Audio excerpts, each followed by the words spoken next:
প্রধানমন্ত্রী নরেন্দ্র মোদী ইতিমধ্যে পৌঁছে গিয়েছেন সেখানে। সেই ছবি আপনারা দেখতে পাচ্ছেন। দুর্ঘটনাস্থল ঘুরে দেখছেন, সেখানকার আধিকারিকদের সঙ্গে কথা বলছেন প্রধানমন্ত্রী নরেন্দ্র মোদী। এবং এই মুহূর্তে যে ছবি দেখাচ্ছি বিজে হস্টেলের ছবি, এবং এখানেই কিন্তু বিমানটা প্রথম ভেঙে পড়েছিল। এই হস্টেল ক্ষতিগ্রস্ত হয়, একাধিক ডাক্তারি পড়ুয়ার মৃত্যু হয়। একেবারে সরেজমিনে সেখানকার পরিস্থিতি খতিয়ে দেখছেন প্রধানমন্ত্রী নরেন্দ্র মোদী। গতকালই সেখানে পৌঁছে গিয়েছিলেন প্রধানমন্ত্রীর নির্দেশে। কেন্দ্রীয় স্বরাষ্ট্রমন্ত্রী অমিত শাহ সেখানে গিয়েছিলেন, অসামরিক বিমান পরিবহন মন্ত্রীও, এবং গুজরাটের মুখ্যমন্ত্রী তিনি কিন্তু ঘটনাস্থলে ছিলেন। তবে এই মুহূর্তে প্রধানমন্ত্রী নরেন্দ্র মোদী তিনি কিন্তু সেখানকার আধিকারিকদের সঙ্গে কথা বলছেন। পাশাপাশি যে সমস্ত মানুষজন আহত হয়েছেন তাদেরকে দেখতেও কিন্তু হাসপাতালে যাবেন প্রধানমন্ত্রী নরেন্দ্র মোদী। তবে এই মুহূর্তে সেখানকার পরিস্থিতি সরেজমিনে পর্যবেক্ষণ করছেন তিনি, এবং এখনো পর্যন্ত সেখানে উদ্ধার কাজ চলছে। এবং বিমান দুর্ঘটনার পর যেভাবে আগুন ধরে গিয়েছিল, আশেপাশের অনেক বাড়ি ক্ষতিগ্রস্ত হয়েছে, বহুতল বিল্ডিং এও কিন্তু আগুনের যে লেলিহান শিখার ফলে কালো ছোপ পড়ে গিয়েছে, সেই ছবিও আমরা এই মুহূর্তে দেখাচ্ছি।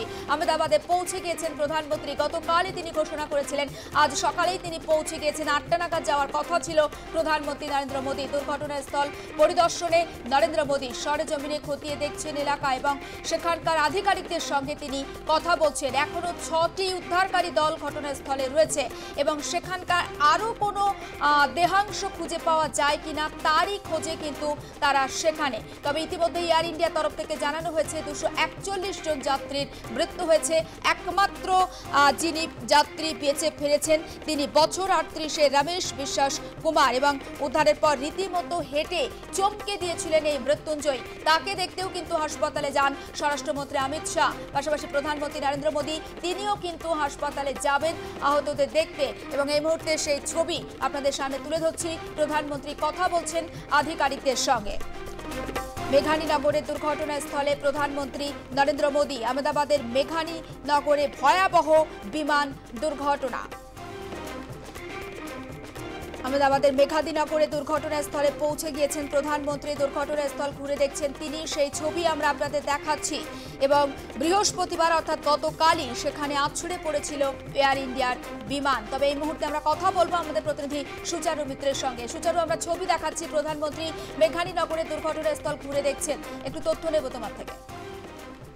দেখো, ঘটনাস্থল এই মুহূর্তে ঘুরে দেখছেন প্রধানমন্ত্রী নরেন্দ্র মোদী। আমরা আগেই বলেছিলাম যে প্রধানমন্ত্রী নিজে খবর রাখছেন। গতকালই তিনি অমিত শাহকে নির্দেশ দিয়েছিলেন যাওয়ার জন্য, এবং তারপরে অমিত শাহ গুজরাটের মুখ্যমন্ত্রী ভূপেন্দ্র প্যাটেলের সঙ্গে বৈঠক করে, এবং সেই বৈঠক হওয়ার পর অমিত শাহ বলেছিলেন যে উচ্চ পর্যায়ে তদন্ত হবে, এতজন মানুষ কেন মারা গেল, এই প্লেন দুর্ঘটনার নেপথ্যে ঠিক কি রয়েছে তা খতিয়ে দেখা হবে। আজকে সকাল সকাল একেবারে পৌঁছে গেলেন প্রধানমন্ত্রী নরেন্দ্র মোদী। তোমায় মাথায় রাখতে হবে, এই গুজরাট থেকেই রাজনৈতিকভাবে নরেন্দ্র মোদীর উত্থান হয়েছিল, এই গুজরাট থেকেই অমিত শাহ উত্থান গিয়েছিলেন। ফলে গুজরাট তাদের কাছে খুব গুরুত্বপূর্ণ, এবং এই আহমেদাবাদে এই যে ঘটনা ঘটে যাওয়া যা নাড়িয়ে দিয়েছে কার্যত বিমান মন্ত্রককে, এবং ব্ল্যাক বক্স উদ্ধারের অপেক্ষায় এবং জানার অপেক্ষায় বিমান মন্ত্রক যে কিভাবে এই দুর্ঘটনা ঘটলো।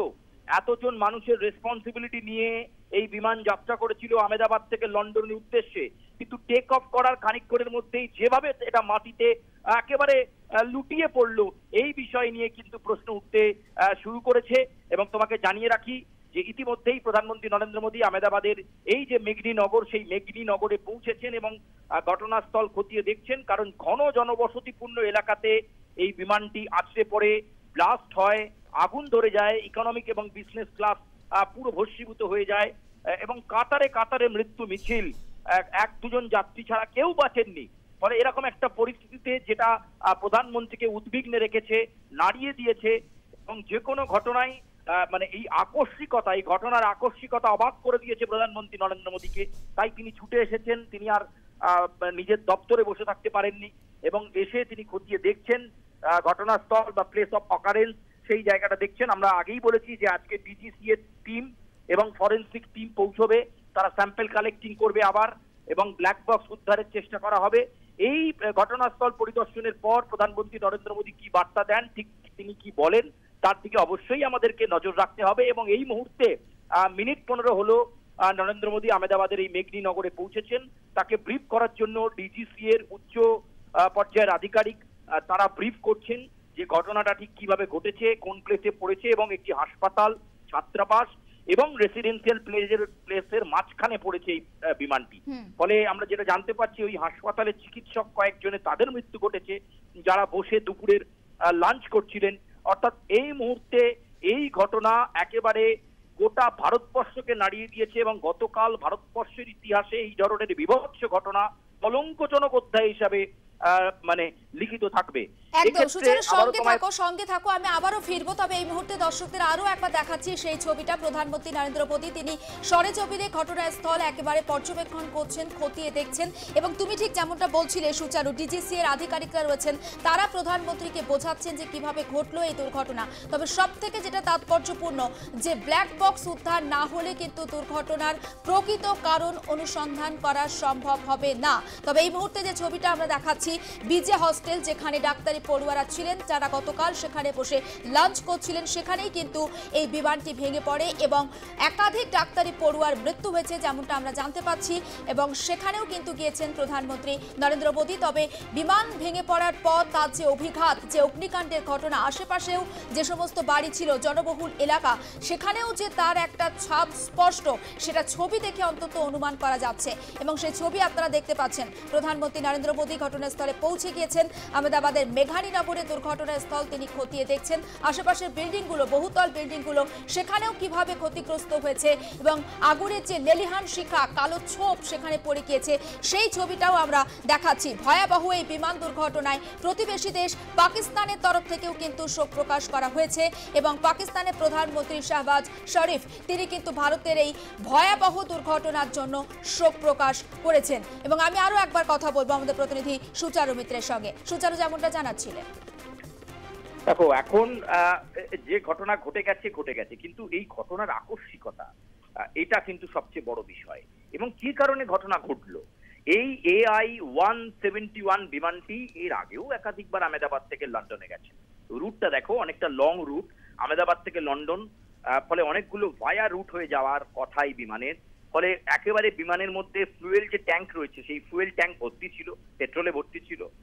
যেটা দেখা যাচ্ছে যে সিসিটিভি ফুটেজ, রানওয়ে 23 যে সিসিটিভি ফুটেজ ইতিমধ্যেই সংবাদ মাধ্যমের কাছে এসেছে, সেই সংবাদ মাধ্যমের ওই সিসিটিভি যে ফুটেজ, সেই ফুটেজের দিকে তারা নজর রেখেছেন প্রত্যেকে।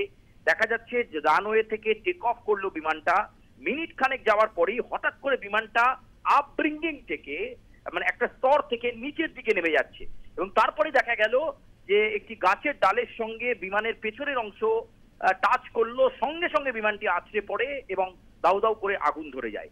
এক্ষেত্রে 5 থেকে 6টা প্রশ্ন অ্যারাইজ করছে। প্রশ্ন নাম্বার 1, বিমান যখন টেক অফ করলো, সেই টেক অফ করার আগের মুহূর্তে, অর্থাৎ যাত্রীদেরকে যখন এয়ারপোর্টে বোর্ডিং পাস দেওয়া হয়, টার্মিনাল দিয়ে ধীরে ধীরে যখন প্লেনের কাছে তারা পৌঁছন, সেই টার্মিনালে আসার 3 ঘন্টা আগে প্লেনটাকে একটা বাফার জোনে নিয়ে যাওয়া হয় রানওয়ের। সেই বাফার জোনে নিয়ে গিয়ে আগে সেখানে টেস্ট করা হয় যে সেখানকার যে যে বিষয়গুলো আছে সেগুলোকে খতিয়ে দেখা হয় বাফার জোনে নিয়ে গিয়ে। এক, সেটা হচ্ছে লজিস্টিক গুলো ঠিক আছে কিনা, জয়স্টিক ঠিক আছে কিনা, প্লেনের ইঞ্জিন যে ডাবল ইঞ্জিন, সে ডাবল ইঞ্জিন ঠিক আছে কিনা, ফুয়েল ট্যাঙ্ক ঠিক আছে কিনা, প্লেনের অন্যান্য টেকনিক্যাল পার্টগুলো খতিয়ে দেখা হয়। এরপর চালকদের বা পাইলট এবং কো পাইলটের মেডিকেল পরীক্ষা হয় এবং তারপর যেটা হয় যে যখন এটা টেক অফ করবে, টেক অফের সময় তুমি দেখে থাকবে যারা প্লেন সফর করেন, যখন প্লেনটা ছাড়ার মুহূর্ত তৈরি হয়, প্রথম 1 কিলোমিটার, রানওয়ে থেকে 1 কিলোমিটার প্লেনটা অত্যন্ত মন্থর স্পিডে যায়। তারপরে ইঞ্জিনের যে ভলিউম সেটাকে অনেক হঠাৎ করে বাড়িয়ে দেওয়া হয় এবং একটা ঝাঁকুনি বা কম্পন ভেতরে যাত্রীরা অনুভব করেন, তারপরেই কিন্তু সেটা ফ্লাই করে। এক্ষেত্রেও তাই, কিন্তু ফ্লাই করার মিনিট খানেকের মধ্যে হলোটা কি যে মেডে কল দিতে হলো এবং সেখানে মেডে কল দেওয়ার পরও এয়ার ট্রাফিক কন্ট্রোল ভেবেছিল যে কোনো ডিটেল মেসেজ আসবে যে কি কারণে we are in trouble, in technical faults, we are travel in অমুক, কোনো বার্তাই কিন্তু চালক পৌঁছে উঠতে পারেন। একেবারে সুচারুর সঙ্গে থাকো, আমি আবারও ফিরবো তোমার সঙ্গে কথা বলার জন্য। তবে এই মুহূর্তে আমাদের অপর প্রতিনিধি সঞ্জু শুরু হয়েছে টেলিফোন লাইনে। সঞ্জু, এই যে বিমান দুর্ঘটনায় টাটার তরফ থেকে ক্ষতিপূরণ ঘোষণা করা হয়েছে, এ বিষয়ে বিস্তারিত কি তথ্য পাচ্ছি? দেখো, টাটা গ্রুপের পক্ষ থেকে টাটা সন্সের যিনি চেয়ারম্যান চন্দ্রশেখরনজি, তিনি গতকালই টুইট করেছেন এবং টাটা গ্রুপের পক্ষ থেকে টুইট করে জানিয়ে দেওয়া হয়েছে। গতকাল একটু রাতের দিকে এই টুইটটা আসে, যেখানে টাটা গ্রুপের পক্ষ থেকে বলা হয়েছে যে আহমেদাবাদে যে বিমান দুর্ঘটনা, সেই বিমান দুর্ঘটনা যারা মারা গিয়েছেন তাদের নিকটাত্মীয়দের প্রত্যেকের জন্য 1 কোটি টাকা করে, এবং যারা আহত হয়েছেন তাদের সম্পূর্ণ চিকিৎসার ব্যয়ভার বহন করবে টাটা গ্রুপ। এবং তার সঙ্গে সঙ্গে যে মেডিকেল হসপিটালটি কিছু ধ্বংস হয়েছে, সেই মেডিকেল হসপিটালটি পুনরায় নির্মাণ করে দেওয়ার জন্য টাটা গ্রুপ তারা সম্পূর্ণ ব্যয়ভার বহন করবে।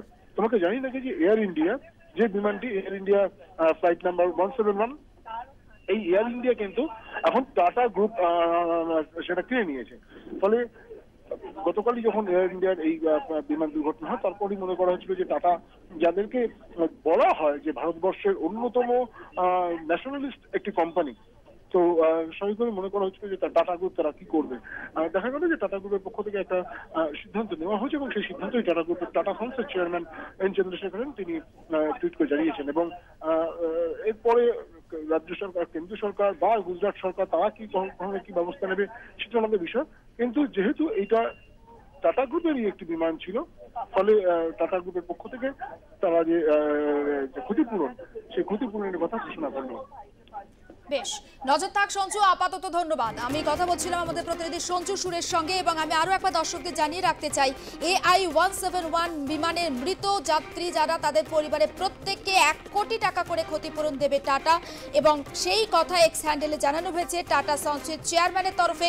পাশাপাশি বিমান দুর্ঘটনায় ক্ষতিগ্রস্ত হয়েছে মেঘানীনগরের যে বিজে মেডিকেল কলেজের হস্টেলের একাংশ, মৃত্যু হয়েছে একাধিক পড়ুয়ার। ক্ষতিগ্রস্ত হস্টেল নতুন করে গড়ে দেওয়ার কথাও ঘোষণা করা হয়েছে টাটা সন্সের চেয়ারম্যানের তরফে। তবে এই মুহূর্তে প্রধানমন্ত্রী নরেন্দ্র মোদী তিনি কিন্তু মেঘানীনগরের হাসপাতালে পৌঁছে গিয়েছেন। আহতদের সেখানে ভর্তি করা হয়েছে, তাদেরকে দেখছেন প্রধানমন্ত্রী, সেই ছবিও দেখাচ্ছি।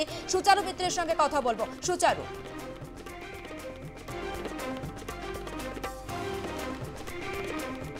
আহমেদাবাদে পৌঁছেছেন। এই ঘটনার বিভৎসতা, আকস্মিকতা তাকে অত্যন্ত উদ্বেগে রেখেছে, তাই তিনি বসে থাকতে পারেননি। তিনি এসে পৌঁছেছেন, প্রথমেই ঘটনাস্থল তিনি পরিদর্শন করেছেন এবং এবার হাসপাতালে গিয়েছেন। কারণ তোমাকে আমি আগেই বলছিলাম যে ঘন জনবসতিপূর্ণ এলাকার মধ্যে প্লেনটা আছড়ে পড়ে, ফলে সেখানেও ব্যাপক ক্ষতি হয়েছে। অনেক জুনিয়র ডাক্তারের মৃত্যু ঘটেছে, অনেকে আহত অবস্থায় রয়েছেন, গুরুতর আহত অবস্থায় রয়েছেন। তাদেরকে দেখতেই হাসপাতালে পৌঁছেছেন প্রধানমন্ত্রী নরেন্দ্র মোদী, এবং মেঘনীনগরের এই ঘটনা অবাক করে দিয়েছে সকলকে।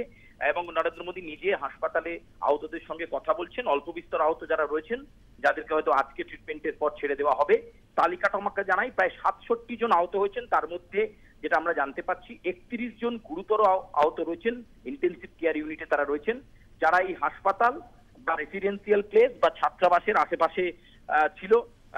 এমন ভাবেই প্লেনটি ভেঙে পড়ে, কারোর মাথায় লাগে, কারোর গোটা শরীরে বিভিন্ন জায়গায় আঘাত লাগে। ফলে শুধুমাত্র যে প্লেনের মধ্যে থাকা যাত্রীরা মারা গিয়েছেন তা নয়, অনেকেই, এই জুনিয়র ডাক্তার সহ অনেকেই ছাত্রাবাসে যারা থাকতো তারাও কিন্তু আহত হয়েছেন, অনেকে মারাও গিয়েছেন। আহতদের দেখতে হাসপাতালে পৌঁছেছেন প্রধানমন্ত্রী নরেন্দ্র মোদী। কিন্তু এই মুহূর্তে সবার যেদিকে নজর, যে ঘটনাস্থল পরিদর্শনের পর প্রধানমন্ত্রী ঠিক কি বার্তা দেন, তিনি ঠিক কি বলেন। এবং আহমেদাবাদের এই ঘটনা নেওয়ার পর আমরা ইতিমধ্যেই জানি যে অমিত শাহ ইনস্ট্রাক্টেড করেই এসেছেন, কেন্দ্রীয় স্বরাষ্ট্রমন্ত্রী তিনি বলেই এসেছেন যে উচ্চ পর্যায়ের তদন্ত করতে হবে। আমি যে কথা বলছিলাম, যে জায়গা থেকে তুমি থামিয়েছিলে, যে 4 থেকে 5টা প্রশ্ন রয়েছে, এবং এইগুলো কিন্তু ঘুরে ফিরে আসছে। চালকের বুদ্ধিমত্তা, টেকনিক্যাল ইস্যুস, প্লেনটাকে ফিট সার্টিফিকেট দেওয়া হয়েছিল কিনা, চালক ঠিকঠাক ছিলেন কিনা, এবং এই যে এটিসি শুধুমাত্র মে ডে কল পেয়েছিল, আর কিছু জানতে পারেনি। ফলে এত কম সময়ে রিয়াকশন দেওয়াটাও হয়তো এয়ার ট্রাফিক কন্ট্রোলের পক্ষ থেকে সম্ভব নয়। ফলে এই গোটা পরিস্থিতি কিন্তু নিয়ে তদন্তের দরকার। এবং এটাও, এই নাশকতার বিষয়টাও উড়িয়ে দিলে চলবে না, কারণ মাথায় রাখতে হবে লং রুট আহমেদাবাদ থেকে লন্ডন, এবং সেখানে 242 জন যাচ্ছে। ফলে কেউ বা কারা কোনো শক্তি কোনো ব্যাগেজ কার্গোতে ঢুকিয়ে দিল কিনা সেটা খুব গুরুত্বপূর্ণ বিষয়, এবং তারপরে ব্লাস্ট ইস্যু হলো কিনা এটাও গুরুত্বপূর্ণ বিষয়। ফলে যখন তদন্ত প্রক্রিয়া করবে, এগোবে বিমান মন্ত্রকের তরফে উচ্চ পর্যায়ের বা হাই পাওয়ার কমিটি, তখন এইগুলো তারা খতিয়ে দেখবেন। এবং ব্ল্যাক বক্স এক্ষেত্রে অনেক গুরুত্বপূর্ণ এভিডেন্স হবে। আমি গতকালও বারবার এভিডেন্স টেনেছিলাম যে সিডিএস বিপিন রাওয়াত যখন ছিলেন, তার যে মৃত্যু হয়েছিল, সেই সময় যে চপার দুর্ঘটনা ঘটেছিল, দেখা গিয়েছিল চালকের ডিসিশন নেওয়ার ক্ষমতার অভাবেই ঘটনা ঘটেছিল। চালকের গাফিলতিতে গোটা চপারটি বিপদগ্রস্ত হয়েছিল এবং বিপিন রাওয়াত এবং তার স্ত্রীর মৃত্যু হয়েছিল। এক্ষেত্রেও দেখতে হবে যে চালকের গাফিলতি নাকি প্রপার মেজর টেকনিক্যাল ইস্যু। যদি সেটা হয়ে থাকে তাহলে কিন্তু বিমান মন্ত্রকের দিকেই আঙুল উঠবে যে কেন আগে থেকেই প্লেনটাকে চেক করা হয়নি, বোর্ডিং এর আগে থেকে বাফার জোনে নিয়ে গিয়ে কেন চেক করা হয়নি, বা কেন জয়স্টিক কাজ করেনি, এই প্রশ্নগুলো কিন্তু আসতে থাকবে। এবং এই বিষয়গুলো যখন চলছে তখনই আমরা জানি যে মৃত্যু মিছিল আজকে অনেক যাত্রীর দেহ হ্যান্ডওভার করা হবে ময়না তদন্তের পর। এমন একটা মুহূর্তে প্রধানমন্ত্রী নরেন্দ্র মোদী আহমেদাবাদে পৌঁছে ঘটনাস্থল পরিদর্শনের পাশাপাশি তিনি সরেজমিনে খতিয়ে দেখলেন এবং তারপর ডিজিসি এর আধিকারিকদের সঙ্গে কথা বলেছেন। এবার তিনি হাসপাতাল পরিদর্শন করছেন এবং সেখানে যারা ভর্তি রয়েছে তাদের সঙ্গেও কিন্তু কথা বলবার চেষ্টা করছেন, ঘটনাটি কি ঘটেছিল সেটাও বোঝবার চেষ্টা করছেন প্রধানমন্ত্রী নরেন্দ্র মোদী। একদম সুচারুর সঙ্গে থাকো, আমি আরো একবার ফিরবো তোমার কাছে, তবে এই মুহূর্তে ছবিটা আরো একবার আমরা দেখাচ্ছি দর্শকদের। প্রধানমন্ত্রী নরেন্দ্র মোদী একেবারে গ্রাউন্ড জিরোতে সরেজমিনে সেখানকার পরিস্থিতি খতিয়ে দেখলেন, ডিজিসি এর আধিকারিকদের থেকে বিস্তারিতভাবে সেখানকার ডিটেলস নিলেন, কিভাবে ঘটলো এই দুর্ঘটনা বিষয়টা জানলেন। তারপর সেখান থেকে মেঘাড়িনগরের হাসপাতালে পৌঁছে যান প্রধানমন্ত্রী নরেন্দ্র মোদী এবং বরাত জোরে বেঁচে ফেরা বছর 38 রমেশ বিশ্বাস কুমারের সঙ্গে কথা বলেন প্রধানমন্ত্রী নরেন্দ্র মোদী। কিভাবে তিনি আহমেদাবাদের সিভিল হাসপাতালে প্রধানমন্ত্রী নরেন্দ্র মোদী এবং সেখানকার যে সমস্ত মানুষজন আহত হয়েছিলেন তাদের সঙ্গে কথা বললেন। তবে এই মুহূর্তে যে ছবিটা আপনারা স্ক্রিনে দেখতে পাচ্ছেন, বছর 38 রমেশ বিশ্বাস কুমারের সঙ্গে কথা বলেন প্রধানমন্ত্রী নরেন্দ্র মোদী। এই একমাত্র ব্যক্তি যিনি মৃত্যুঞ্জয়ী এবং ওই বিমানের 241 জন প্রত্যেকেরই মৃত্যু হয়েছে, শুধুমাত্র 242 জনের মধ্যে এই রমেশ বিশ্বাস কুমার ছাড়া। তার সঙ্গে কথা বলেন প্রধানমন্ত্রী, তাকে অবশ্যই কংগ্রাচুলেট করেন কারণ এইভাবে মৃত্যুঞ্জয়ী হয়ে ফিরে আসার জন্য। পাশাপাশি অন্যান্য যারা আহত হয়েছেন আশেপাশের এবং বিজা হস্টেলে যে সমস্ত ডাক্তারি পড়ুয়া যারা আহত হয়েছেন, যারা ভর্তি রয়েছেন এই সিভিল হাসপাতালে, তাদের সঙ্গেও কিন্তু কথা বলেন প্রধানমন্ত্রী। পাশাপাশি ডক্টরদের সঙ্গেও কথা বলতে দেখা যায় প্রধানমন্ত্রী নরেন্দ্র মোদীকে, অর্থাৎ যারা ভর্তি রয়েছেন তাদের শারীরিক পরিস্থিতি ঠিক কেমন রয়েছে পুরো বিষয়টার খোঁজ খবর নিলেন নরেন্দ্র মোদী। আরো একবার কথা বলবো সুচারু মিত্রের সঙ্গে। সুচারু, এখনো পর্যন্ত হাসপাতালেই রয়েছেন প্রধানমন্ত্রী নরেন্দ্র মোদী, আর কি তথ্য পাচ্ছি? দেখো, আমি তোমাকে যেটা বললাম যে অমিত শাহ নির্দেশ দিয়ে গেছেন, আজকেও ডিজিসি কে নির্দেশ দিয়েছেন প্রধানমন্ত্রী খানিকটা আগে যে হাই পাওয়ার কমিটি গঠন করতে, এবং এই হাই পাওয়ার কমিটি গঠন করে সেই কমিটি রিপোর্ট দেবেন। সেই রিপোর্ট সরাসরি এন্টাইটেলড হবে পিএমওর কাছে, প্রাইম মিনিস্টার অফিসিয়ালস এর কাছে। অর্থাৎ প্রধানমন্ত্রী নিজে জানতে চাইবেন এই তদন্ত কি হলো, কিভাবে এগোলো এবং দোষ ত্রুটি কোথায় ধরা পড়লো। এবং ইতিমধ্যেই যে কথা তুমি বলছিলে যে এই রমেশ কুমার বিশ্বাস, যিনি একমাত্র জীবিত যাত্রী বলা যেতে পারে, আকস্মিকতায় এতজন যাত্রী মারা গেছেন, ভয়াবহ অগ্নিকাণ্ডের ঘটনা প্লেনের ভেতর, সেখান থেকে সত্যিই তিনি মৃত্যুঞ্জয়ী, দ্বিতীয় জন্ম পেলেন বলা যেতে পারে। তার সঙ্গেও প্রধানমন্ত্রী নরেন্দ্র মোদী কথা বলেছেন। ফলে এই মুহূর্তে একটাই নজর, সেটা হচ্ছে দেখো যারা মারা গিয়েছেন তাদের পরিবারের উদ্দেশ্যে সমবেদনা জানিয়েছেন প্রধানমন্ত্রী নরেন্দ্র মোদী। ক্ষতিপূরণও ঘোষণা ইতিমধ্যেই হয়েছে এবং আরো কিছু ঘোষণা আজকে তিনি করবেন বলে আমরা জানতে পাচ্ছি। কিন্তু এই মুহূর্তে যেটা সবচেয়ে গুরুত্বপূর্ণ বিষয়, ব্ল্যাক বক্স উদ্ধার হওয়া। আর হয়তো ঘন্টাখানেক পরেই, প্রধানমন্ত্রী আহমেদাবাদ ছাড়ার খানিকটা পরেই ডিজিসি এর আরেকটি টিম এবং ফরেন্সিক টিম তারা পৌঁছে যাবে এবং তারা পৌঁছে গিয়ে ঘটনাস্থল সরেজমিনে তারা খতিয়ে দেখবেন এবং খতিয়ে দেখার পর তারা রিপোর্ট কালেক্ট করবেন, স্যাম্পল কালেক্ট করবেন। ককপিটের ভেতরের যে অংশটা 90% অংশ, আমি তোমায় বলছিলাম যে প্লেনের সামনের দিকে 10 ফুট ছেড়ে দাও এবং পেছনের দিকে 10 ফুট ছেড়ে দাও, মাঝের যে জোন যেখানে ইকোনমিক এবং বিজনেস ক্লাস ফিট করে, বড় প্লেন ছিল কারণ 242 জন রয়েছে এয়ারপোর্টের স্টাফ নিয়ে। ফলে এই মুহূর্তে সেই স্পেসটাতে কতটা ক্ষতিগ্রস্ত হয়েছে এবং সেখান থেকে কি স্যাম্পল কালেক্ট করা যায়। ব্ল্যাক বক্স তো বটেই, আরো সার্কামস্টান্সেস এভিডেন্স লাগবে, সাপোর্ট এভিডেন্স লাগবে। সেই এভিডেন্স গুলোর উপর ভিত্তি করেই পরিষ্কার হওয়া যাবে চালকের গাফিলতিতেই এতজনের মৃত্যু, নাকি প্লেনটাই ফিট ছিল না, ওড়ানোর জন্য প্লেনটা একেবারে ঠিক ছিল না সে কারণে হলো, নাকি মাঝ আকাশে পাখি ঢুকে পড়লো প্লেনের ব্লেডের মধ্যে যার ফলে এই বিপত্তি ঘটলো, দুটো ইঞ্জিন বিকল হয়ে গেল। ফলে সবটাই কিন্তু আমরা যেগুলো বলছি পারমানেশন কম্বিনেশনের উপর, সবটাই নির্ভর করবে তদন্তের উপর। একদম নজর রাখো সুচারু পরিস্থিতির দিকে। পরে আবারও তোমার সঙ্গে নিশ্চয়ই কথা বলবো পরবর্তী আপডেটের জন্য। তবে এই মুহূর্তে আরো একবার দর্শকদের জানিয়ে রাখি, সিভিল হাসপাতালে আহমেদাবাদে প্রধানমন্ত্রী নরেন্দ্র মোদী সেখানকার আহত যাত্রীদের সঙ্গে তিনি কথা বলছেন, পাশাপাশি এই দুর্ঘটনার ফলে যারা আহত হয়েছেন তাদের সঙ্গেও তিনি কথা বলছেন।